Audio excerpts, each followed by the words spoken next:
નમસ્કાર, હું છું કૃપાલાલ. ખબર ગુજરાતમાં આપ સૌનું સ્વાગત છે. ITRA જામનગરે કોઈપણ ક્ષેત્રમાં કાર્યરત, ઉચ્ચ હોદ્દા પર કાર્યરત એવા લોકો માટે સ્પેશિયલ OPD શરૂ કરી છે. તો શું છે આ સમગ્ર OPDનું આયોજન, કેવી રીતે કર્યું છે નક્કી, તેના માટે આજે આપણે ખાસ વાતચીત કરીશું. આપણી સાથે જોડાયા છે ડૉક્ટર દર્શના પંડ્યા, કે જેઓ રોગ નિદાન વિભાગના હેડ ઓફ ધ ડિપાર્ટમેન્ટ છે. તો ચાલો તેમની સાથે આ સ્પેશિયલ OPD અંગે સ્પેશિયલ વાતચીત કરીએ. ખબર ગુજરાતમાં આપનું સ્વાગત છે.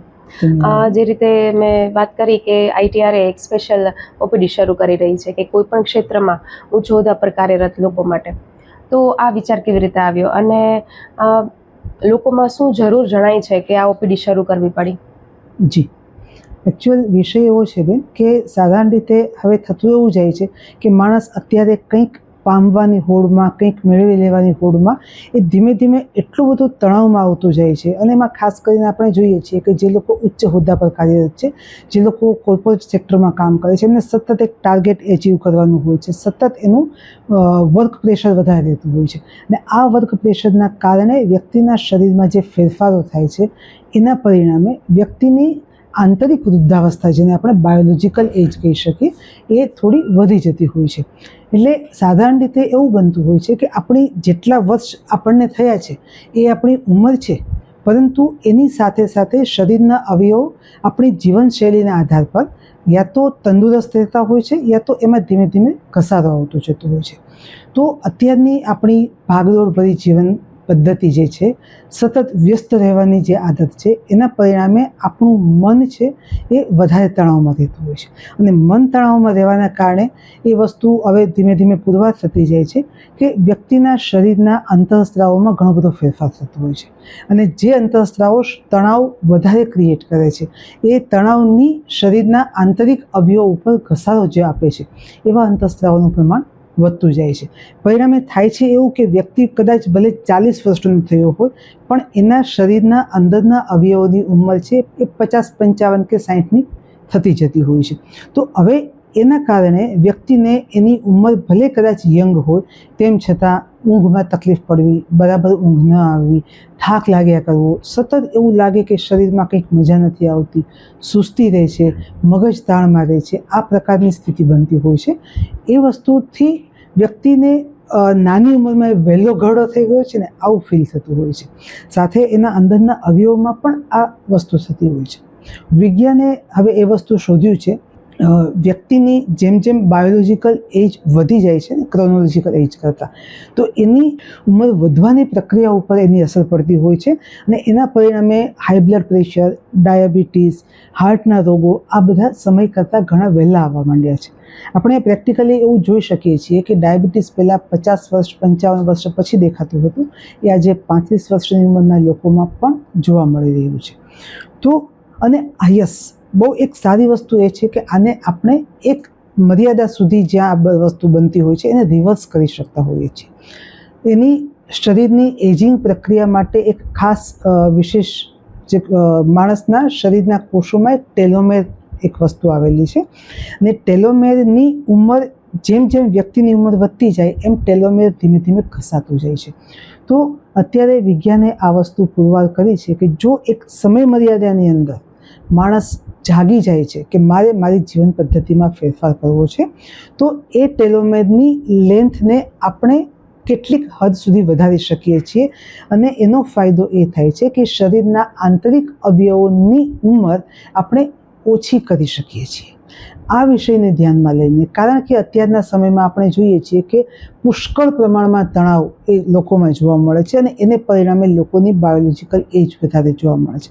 તો આવા લોકો કે જેની બાયોલોજિકલ એજ એની વાસ્તવિક ઉંમર કરતાં વધારે છે, જે લોકોમાં મેં અગાઉ જણાવ્યું એમ માનસિક તણાવ વધારે જણાતો હોય, અથવા તો એને ઊંઘ બરાબર ન આવતી હોય, બરાબર સૂઈને સવારે ઉઠે તો પણ લાગે કે હજુ કંઈક ખૂટે છે, ઉત્સાહ નથી આવતો કામનો, તો આ બધા લોકોને એના માટે એક વિશેષ OPD અમે શરૂ કરી છે કે જેની અંદર કેટલાક આયુર્વેદિક ઔષધો આપી અને આપણે આ વસ્તુને રિવર્સ કરીશું. આના માટે જે પણ વ્યક્તિ કોર્પોરેટ સેક્ટરમાં કામ કરે છે, જે ઉચ્ચ હોદ્દા પર કામ કરે છે, આવા લોકો એની મુલાકાત લઈ શકે છે. અમારે ત્યાં ITRAમાં રૂમ નંબર B13માં સોમવાર શુક્રવાર અને શનિવાર આ 3 દિવસ આ ઓપીડી ચાલુ કરવામાં આવી છે, જેમાં જે આવનાર લોકો છે પહેલાં તો એનું તણાવનું લેવલ કેટલું છે ને અમે ચેક કરીશું. એ લેવલના આધારે એનામાં જો આપણને સંભાવના જણાય કે આની અવયવોની ઉંમર એટલે કે બાયોલોજિકલ એજ એમની વાસ્તવિક ઉંમર કરતાં વધી ગઈ છે, તો એવા લોકોને બીજી એક વિશેષ તપાસ કરાવવાની જરૂર પડશે. એ તપાસ કરાવી અને એ પછી એમને 3 મહિનાની એક વિશેષ દવા આપવામાં આવશે.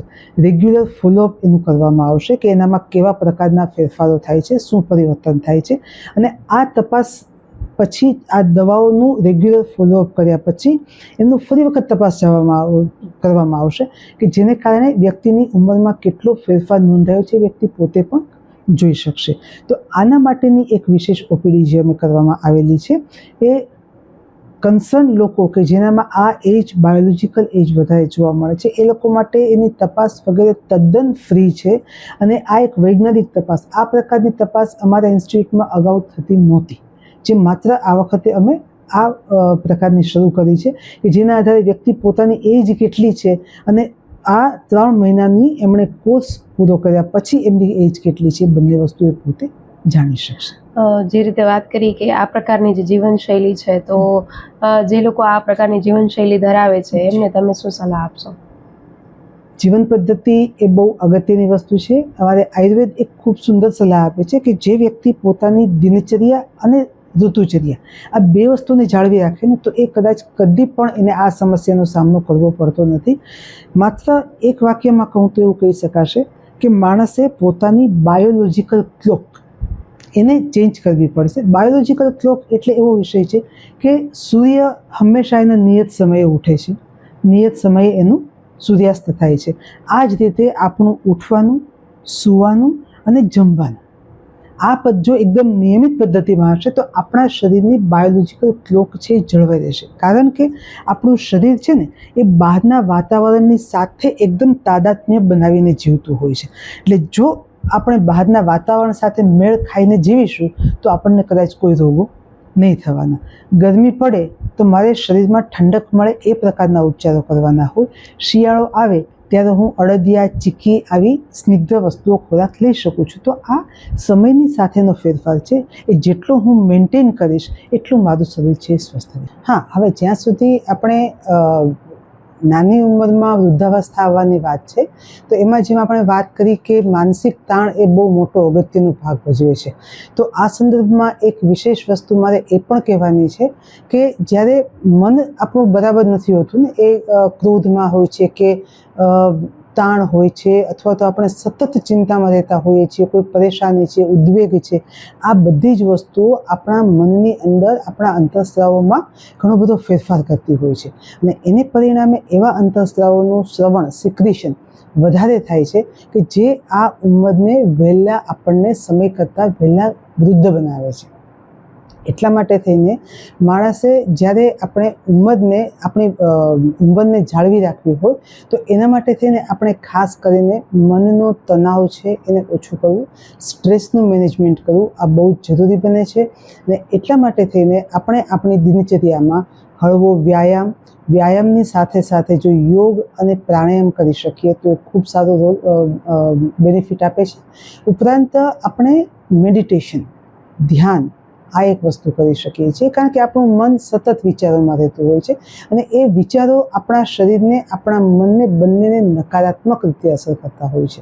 તો આટલા માટે થઈને આવા કોઈ પણ વિચારો કે જેમાં આપણું મગજ સતત ચિંતામાં રહે છે એ વિચારોને દૂર કરવા માટે ધ્યાન એ એક બહુ મોટો રસ્તો છે. એટલા માટે આપણે શક્ય હોય તો સવારે ઉઠીને અને રાત્રે સૂતા સમયે 5 થી 10 મિનિટ આંખો બંધ કરીને બેસવું અને માત્ર આપણા શ્વાસ પર ધ્યાન આપવું અને મનને એકદમ ખાલી કરી નાખવું એ બહુ અગત્યનો રોલ ભજવે છે. અને જેને કારણે આપણા શરીર પર એ નકારાત્મક વિચારોની, માનસિક તણાવની જે અસરો છે એને આપણે નાબૂદ કરી શકીએ છીએ. રોજિંદા જીવનમાં તણાવ એટલે રોજિંદા જીવનમાં શરીરની અસ્વસ્થતા, અને એટલા માટે દિન બદિન પ્રતિદિન જો ધ્યાન કરવામાં આવે છે તો આપણે આપણી વૃદ્ધાવસ્થાને ઘણી બધી પાછળ ઠેરી શકીએ છીએ અને આપણા સ્વાસ્થ્યને ખૂબ સારી રીતે બનાવી શકીએ છીએ. Thank you. ખબર ગુજરાત સાથે જોડાયા અને દર્શકોને માહિતી આપી એ બદલ ખૂબ ખૂબ આભાર. નમસ્તે.